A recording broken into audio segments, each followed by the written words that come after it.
다니엘서입니다. 다니엘서 1장 6절 말씀 딱 찾아놓기만 하시면 됩니다.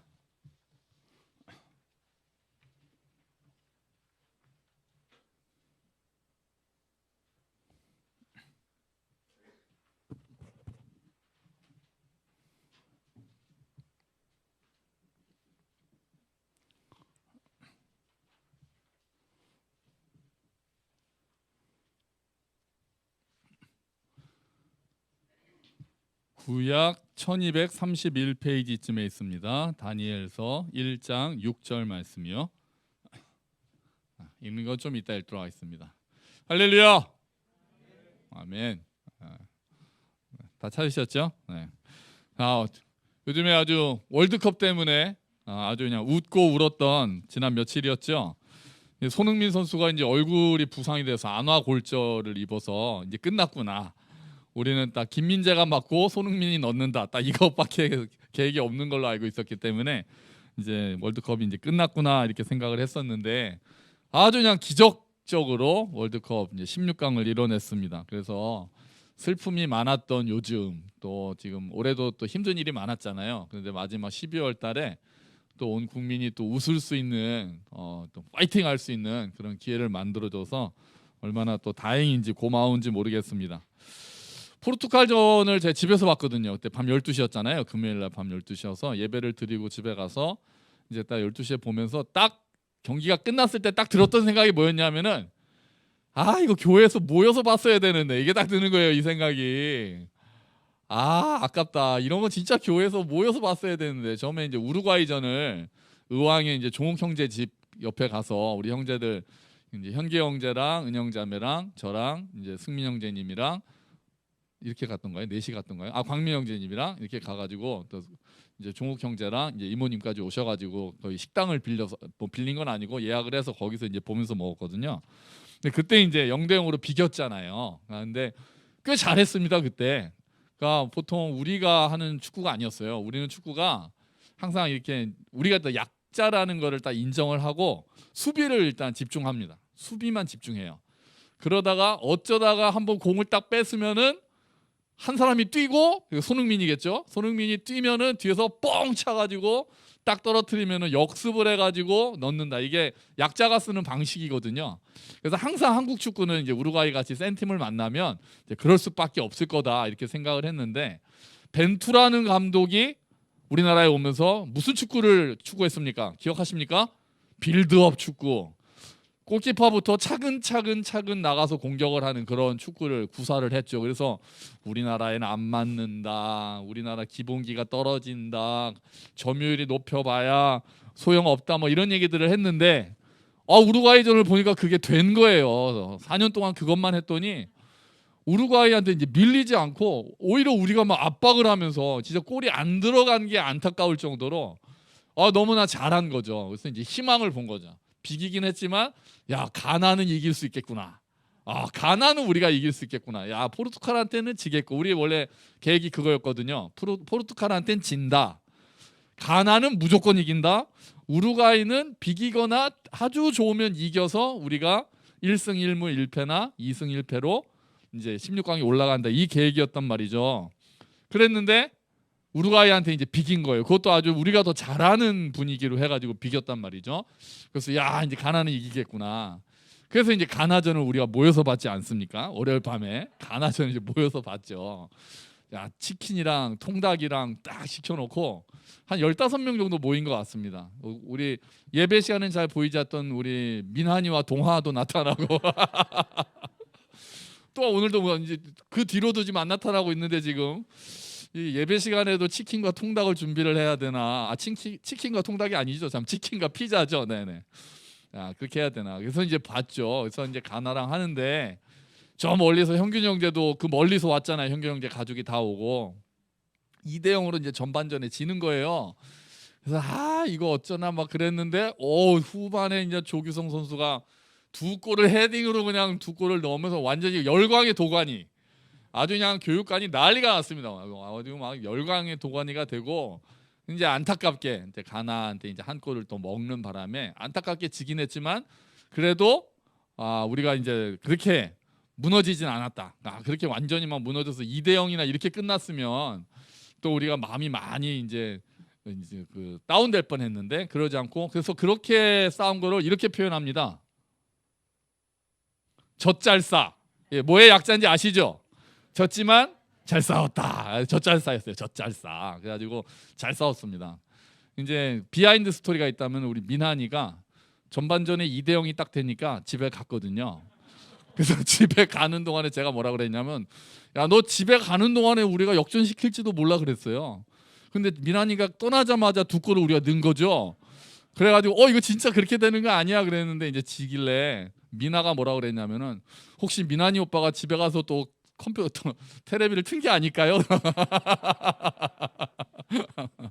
그래서 의심이 좀 됩니다. 자, 어쨌든 그랬는데 우리가 뭔지 그렇게 웃었죠. 그래도 지긴 했지만 젖잘싸 아주 기분 좋게 우리가 됐습니다. 이제 마지막 상대가 포르투갈입니다. 포르투갈.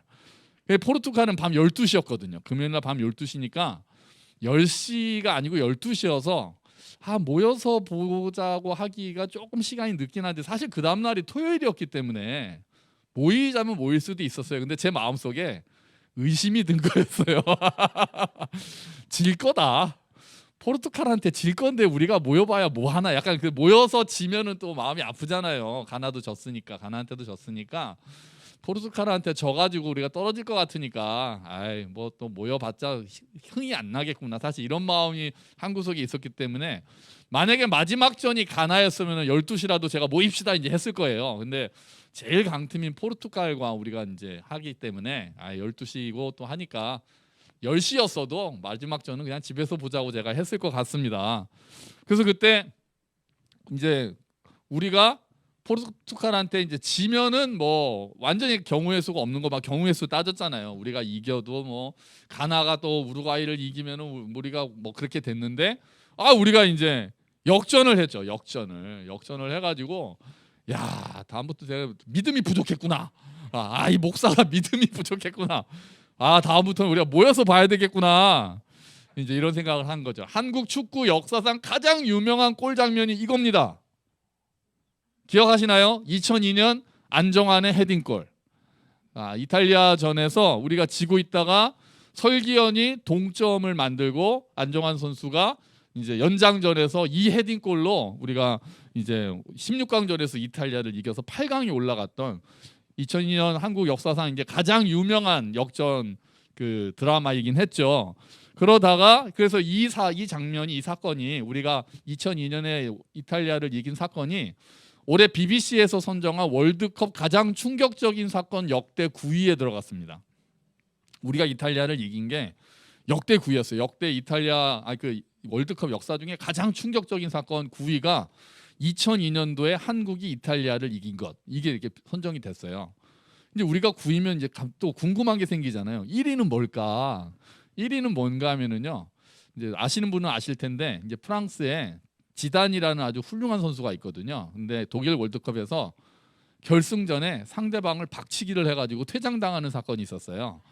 그게 이제 충격 1위입니다. 그 상대방이 욕을 했거든요. 그랬더니 그냥 박치기를 해가지고 퇴장당하는 바람에 프랑스가 졌습니다. 그게 가장 충격적인 사건 1위라고는 하고요. 근데 아무튼 이제는 최고의 골 장면에 이 장면이 이제 들어가겠죠. 황희찬이 그 손흥민의 70m 드리블과 그 가랭이 사이로 딱 패스를 한 걸 황희찬이 받아서 그냥 빵 넣는 이 장면이 두고두고 회자될 이제 명장면이 될 수 있을 것 같습니다. 많은 국민들한테 기쁨을 줬던 장면이기도 하고요. 여러분, 오늘 설교 제목을 이해를 하셨습니까? 주보를 보시고 이게 뭐지? 이렇게 생각하시지 않으셨나요? 중꺽마. 이게 뭔 소리인지 이제 아시는 분들은 좀 이제 SNS를 잘 하시는 이제 젊은 층, 젊지 않아도요, SNS를 좀 많이 하는 층이고요. 이제 이게 뭔 소리인지, 오타가 아닌지 이렇게 생각하시는 분들은 SNS를 잘 안 하시는 분들입니다. 이게 요즘 젊은이들 SNS에서 한참 유행하고 있는 말입니다. 중꺽마. 아시는 분 계신가요 혹시? 자, 이겁니다. 여기에서 나왔어요. 밑에 보이죠? 중요한 것은 꺾이지 않는 마음. 이거 준 말이 중꺽마예요. 이게 이번에 우리가 포르투갈전 이기고 나서 우리 태국 국가대표 선수들한테 관중석에서 이 태극기를 줬어요. 그래가지고 이걸 들고 사진을 찍었는데 여기에 딱 그게 써 있는 거죠. 그러니까 impossible is nothing. 불가능은 아무것도 아니다. never give up. 포기하지 말자. 그리고 마지막에 중요한 것은 꺾이지 않는 마음. 이게 이제 전 국민한테, 이게 사실은 이때 처음 나온 말은 아니고요. 그 리그 오브 레전드라는 그 컴퓨터 게임이 있습니다. 컴퓨터 게임에서 그 페이커라는 사람을 이겼던 그러니까 어쨌든 그 게임 선수가 했던 말이거든요. 그 사람이 했던 말도 아니고 그 기사의 제목이 중요한 것은 꺾이지 않는 마음이다. 이제 여기서 이 말이 뜨기 시작했다가 딱 이 태극기에 이 말이 쓰여가지고 국가대표 선수들이 이 얘기를 하니까 그냥 이 말이 또 전 국민한테 희망을 주는 말이 됐어요. 중요한 것은 꺾이지 않는 마음이다. 여러분 이 말 들으니까 어떠세요? 공감이 되시나요? 되죠. 야, 중요한 것은 꺾이지 않는 마음이다. 이게 얼마나 멋있습니까? 포르투갈한테 그러니까 우리가 이제 1대0으로 처음에 전반 5분 만에 먹었잖아요. 전반 5분 만에 1대0을 돼가지고 끝났구나. 사실 저도 끝났구나. 아이고 이건 뭐 한 3대0, 4대0 지겠구나 그랬는데 1대1로 김영건 선수가 넣어서 1대1 되고 마지막에 진짜 후반 진짜 그 추가 시간에 이렇게 2대1로 역전할 거라고 생각도 못했습니다. 진짜 생각도 못했어요. 근데 중요한 것은 꺾이지 않는 마음이라는 이 마음이 있었기 때문에 역전까지 이제 가게 된 거죠. 마음이 꺾이면 그냥 집니다. 마음이 꺾이면 싸워보기도 전에 집니다. 근데 지고 있더라도 마음이 꺾이지 않으면 다시 역전할 수 있는 발판이 마련되는 거죠. 내 마음이 어떠냐가 그 상황보다도 어떻게 보면 더 중요한 일이 된다는 거죠. 이 말을 보면서 제가 또 목사잖아요. 성경에서 마음이 꺾이지 않았던 사람들이 누가 있을까를 생각을 해봤거든요. 마음이 꺾이지 않았던 사람들, 여러 사람들이 떠오르죠. 여러 믿음의 영웅들이 마음이 꺾이지 않았던 사람들이 떠올랐는데 그 중에 대표적으로 딱 떠오른 사람이 오늘 다니엘입니다.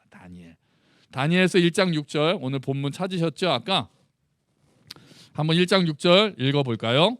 그들 가운데는 유다 자손 곧 다니엘과 하나냐와 미사엘과 아사랴가 있었더니 아멘. 자, 다니엘 그리고 다니엘의 친구들. 다니엘은 이스라엘이 바벨론의 침략을 받으면서 이제 바벨론으로 끌려갔던 포로로 잡혀갔던 사람들입니다. 이스라엘 백성 중에 좀 쓸만한 사람이라고 해야 되죠. 젊은이들을 잡아가서 거기서 교육을 시켜서 바벨론화 시키는 것이 그들의 교육의 목적이었죠. 사실 우리가 멀리 타국으로 끌려간다고 생각해 보세요. 잡혀가지고 전쟁이 나가지고 포로로 끌려가서 고향 다 떠나가지고 그들에게 이제 잡혀가가지고 그 생활을 한다고 하면은 마음이 꺾일 만하지 않겠습니까? 우리가 일제 그 식민지 있을 때 그 많은 사람들이 마음이 꺾였잖아요. 그런데 다니엘과 그의 친구들이 마음이 꺾이지가 않았습니다. 포로로 잡아온 청년들에게 이제 교육을 시킵니다. 왕이 주는 음식 먹어라, 포도주 마셔라, 그리고 교육, 그들의 신에 대한 교육 이름까지도 다 바꾸면서 그렇게 하면서 교육을 시키고자 할 때 마음이 꺾인 사람들은 눈치를 봅니다. 그죠? 마음이 꺾였으면 눈치를 막 봤을 거예요. 그런데 다니엘이 마음이 꺾이지 않았다는 것을 이 구절로 우리가 알 수 있습니다. 다니엘서 1장 8절 말씀입니다. 화면에 보시면은요. 같이 한번 읽어보죠. 다니엘은 뜻을 정하여 왕의 음식과 그가 마시는 포도주로 자기를 더럽히지 아니하리라 하고 자기를 더럽히지 아니하도록 환관장에게 구하니 아멘. 여기서 어떤 말씀이 딱 눈에 들어오십니까? 뜻을 정하여. 다니엘의 마음이 꺾이지 않았다는 것이 이 말씀으로 드러나는 겁니다. 뜻을 정하고 있었어요. 지금 그런 뜻을 정할 때가 아니거든요. 마음이 꺾였다면 시키는 대로 하고 제발 살려만 주세요. 제발 저 그냥 이렇게 도와만 주세요. 그냥 살려만 주시면 뭐든지 하겠습니다. 이런 마음을 먹을 만한 그런 어린 아이들이었잖아요. 포로로 잡혀가서. 그런데 감히 포로로 잡혀온 사람이 뜻을 정합니다. 그들의 바벨론 신에게 제사 지냈던 그런 음식, 포도주, 나 그런 거 안 먹겠다. 감히 포로로 잡혀온 주제에 뜻을 정하고 오히려 난 그러지 않겠다라고 환관장에게 당당하게 말하는 거죠. 대단하지 않습니까? 어떻게 거기서 뜻을 정할 수 있을까요? 시켜만 주시면, 살려만 주시면 제가 그냥 다 하겠습니다라고 해도 모자랄 판에 거기서 감히 뜻을 정하는 모습을 다니엘이 보여주고 있는 겁니다. 그런데 하나님께서 은혜를 베푸시죠. 그래서 오히려 은혜를 입게 하시고 그렇지 않았던 사람들보다 채식만 했던 다니엘과 친구들의 얼굴이 훨씬 더 좋고 훨씬 더 똑똑하게 그 일들을 감당하게 합니다. 뜻을 정하는 마음, 꺾이지 않는 마음, 그 마음으로 다니엘은 뜻을 정할 수 있었던 거예요. 세월이 흐릅니다. 다리오가 왕이 되었을 때, 다리오라는 사람이 왕이 되었을 때 왕의 신하들이 다니엘을 질투합니다. 저 다니엘을 어떻게 우리가 눈에 가신데 저 다니엘을 어떻게 좀 해쳤으면 좋겠는데 어떻게 하면 좋을까 하다가 저 다니엘이 늘 자기 나라 신 그 여호와라는 자기 신한테 절하는구나. 그거 트집 잡아서 어떻게 좀 다니엘을 없애보자. 이런 음모를 꾸미게 되죠. 그리고 왕에게 이야기합니다. 왕 말고 다른 신에게 절하는 사람은 한 달 동안 딱 기한을 정해서 다른 신한테 절하는 사람은 사자굴에 집어넣어서 밥으로 만들어 버리십시다. 왕이 또 좋은 생각이다 이렇게 되는 거죠. 자, 그랬는데 다니엘이 어떻게 합니까? 다니엘서 6장 10절 말씀이요. 제가 한번 읽어볼게요. 다니엘은 왕이 새 법의 도장을 찍은 것을 알고도 자기 집 다락방으로 올라가 늘 하던 것처럼 하루에 3번씩 무릎을 꿇고 하나님께 기도하며 감사를 드렸습니다. 그 방 창문은 예루살렘 쪽을 향해 열려 있었습니다. 아멘. 여기서는 중요한 딱 들어오는 그 단어가 뭘까요? 여기서 아주 딱 눈에 들어오는 단어가 있으십니까? 늘 하던 대로요. 그것도 멋있죠. 저는 여기서 뭐였냐면은 알고도입니다. 알고도. 다 알았어요. 다른 신한테 절하면은 사자굴에 집어넣는다는 법을 알았어요. 몰라서 안 한 게 아니에요. 알고도 다니엘은 마음을 꺾지 않았어요. 뜻을 꺾지 않았습니다. 원래 뜻을 정했던 청년이었잖아요. 그 뜻을 정했던 다니엘의 마음이 지금까지도 꺾이지 않고 있는 거예요. 알고도 내가 하나님께 절하면은 분명히 날 트집 잡아서 나를 없애버리려는 그 음모가 있을 것이다. 분명히 사자굴에 집어넣을 것이다. 알고도 다니엘의 마음은 꺾이지 않았습니다. 모든 상황을 몰랐던 게 아닙니다. 알고 있었습니다. 하지만 다니엘의 마음이 꺾이지 않았어요. 그럼 다니엘의 마음이 이렇게 꺾이지 않았던 이유는 무엇일까요? 꺾이지 않는 마음을 우리 성경적인 용어로, 교회에서 쓰는 용어로 바꾸면 뭐라고 말할 수 있을까요? 다니엘이 사자굴에 결국 던져졌을 때 기록한 성경 말씀이 있습니다. 다니엘서 6장 23절 말씀인데요. 제가 한번 읽어볼게요. 다리오 왕은 너무 기뻤습니다. 그는 종들에게 다니엘을 사자굴에서 꺼내라고 말했습니다. 왕의 종들이 다니엘을 꺼내보니 다니엘의 몸에는 아무런 상처도 없었습니다. 그리고 같이 읽읍시다. 그것은 다니엘이 자기 하나님을 믿었기 때문입니다. 아멘. 뭐 때문이었습니까? 믿음 때문이었어요. 믿음 때문. 다니엘의 마음이 꺾이지 않았던 이유는 믿음 때문이었어요. 어떤 믿음이에요? 겉으로 보기에는 바벨론이 또는 페르시아가 세상을 다스리고 있는 것처럼 보이지만 사실은 전능하신 하나님께서 온 세상을 다스리신다는 믿음, 하나님께서는 당신의 백성들을 구원하신다는 믿음, 그 믿음을 가지고 있었기 때문에 다니엘의 마음이 꺾이지 않을 수 있었던 거예요. 중요한 것이 꺾이지 않는 마음이라고요? 맞습니다. 그러면 어떤 것이 있을 때 우리의 마음이 꺾이지 않느냐 말이에요. 그게 바로 믿음인 거예요. 하나님에 대한 믿음. 다니엘이 아까 처음에 했을 때 다니엘의 친구들이 있었죠. 다니엘의 세 친구들은 또 어땠습니까? 우리가 잘 아는 일이죠. 느부갓네살 왕이 자기에게 절하지 않는다는 이유로, 자기의 신에게 또 신상에 금신상에 절하지 않는다는 이유로 그 다니엘의 친구들을 불에다가 집어넣으려고 할 때 그 친구들이 했던 멋있는 말이 있습니다. 다니엘서 3장 17절 18절 말씀입니다. 제가 읽어드릴게요.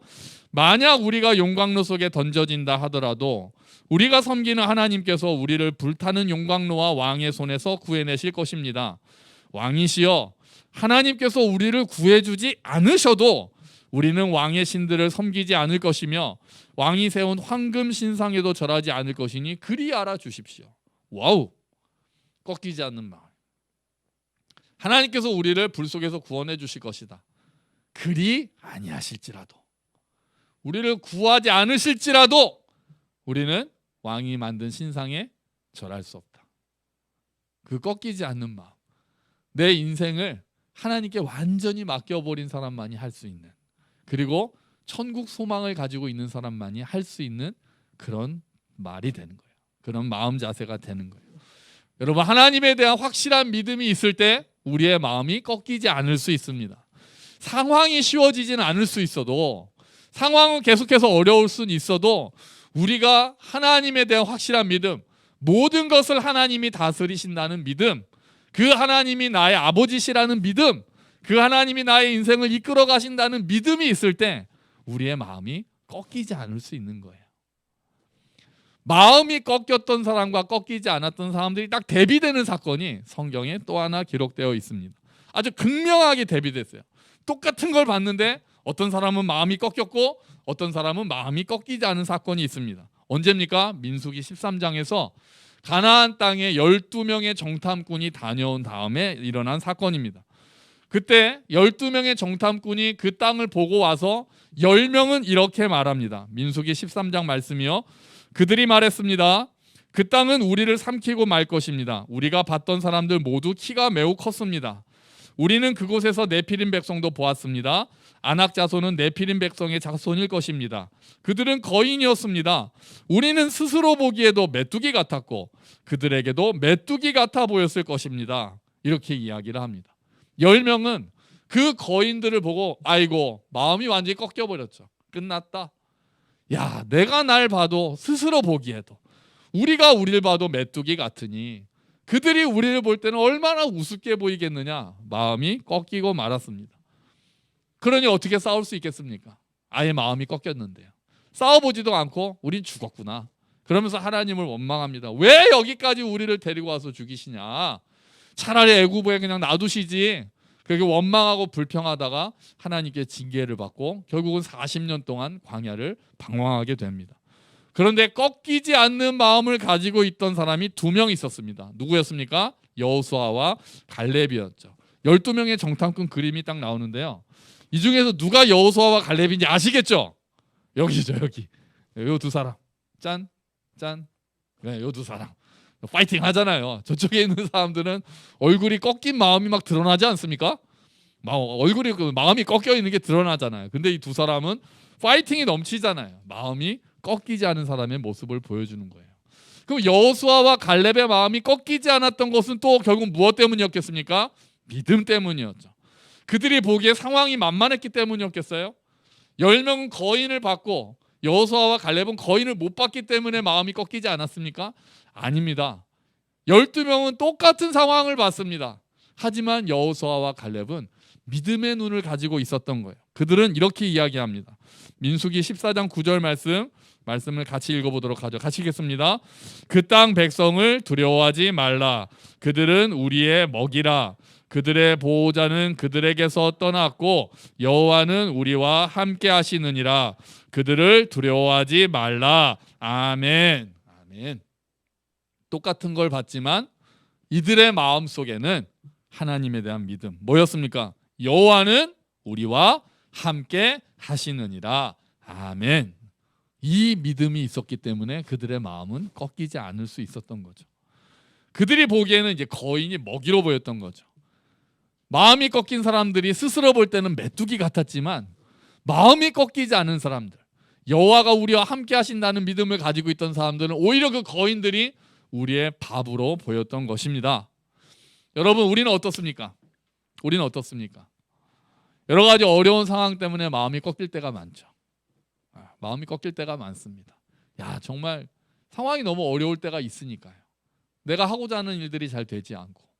하지만 그 가운데서 우리 안에 남아있는 그 믿음이 있다면 우리의 마음을 다시 회복시킬 수 있습니다. 여러분, 지금 어떻습니까? 거인들에게 눈을 빼앗겨서 우리와 함께 하시는 하나님을 보지 못하고 계십니까? 아니면 폭풍우에 너무 눈을 빼앗기다가 저기 앞에 서 계시는 예수님을 보지 못하고 물에 빠져들었던 베드로와 같은 모습을 가지고 있지는 않습니까? 여러분, 믿음의 눈이 열리기를 축원합니다. 아멘, 아멘. 정말 하나님이 우리와 함께 하신다는 믿음이 충만해서 정말 우리의 마음이 꺾이지 않고 이 어려운 상황들을 이겨내시기를 주의 이름으로 축원합니다. 아멘, 아멘. 우리 같이 기도하죠. 주님, 우리의 마음이 꺾이지 않도록 해주십시오. 상황이 쉬워지지 않을 수는 있지만 우리의 마음이 먼저 꺾이면 어떻게 우리가 싸울 수 있겠습니까? 주여, 우리의 마음을 붙잡아 주시고 하나님이 함께 하신다라는 믿음으로 우리의 마음을 지킬 수 있도록 도와주시옵소서. 함께 기도하겠습니다.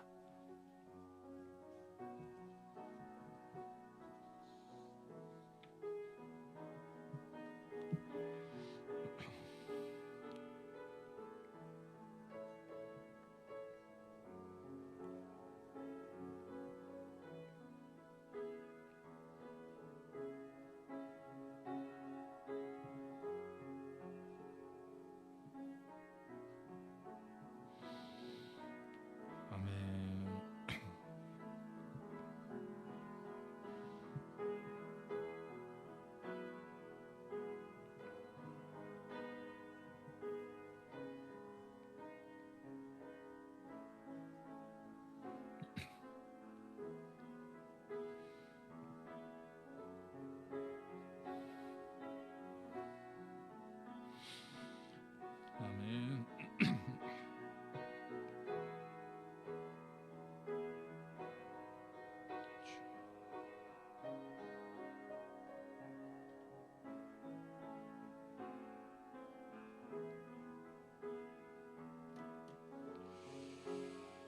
아멘.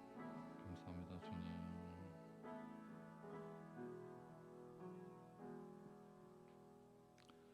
주님, 중요한 것은 꺾이지 않는 마음입니다.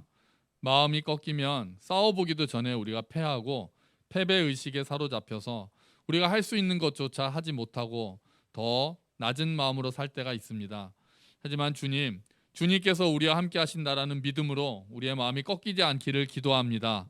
하나님이 우리와 함께 하시고 이 모든 상황이 하나님의 주권 아래에 있다는 것을 믿고 우리의 마음이 꺾이지 않고 당당하게 싸워 나갈 수 있는 우리가 될 수 있도록 주님 도와주시옵소서. 상황이 어려울지라도 그 상황 뒤에 계신 하나님을 바라볼 수 있는 믿음의 눈을 허락해 주시고 그 믿음으로 우리가 앞으로 서서 정말 하나님과 함께 이 믿음의 길을 어렵지만 뚜벅뚜벅 걸어갈 수 있도록 주님 은혜를 베풀어 주시옵소서.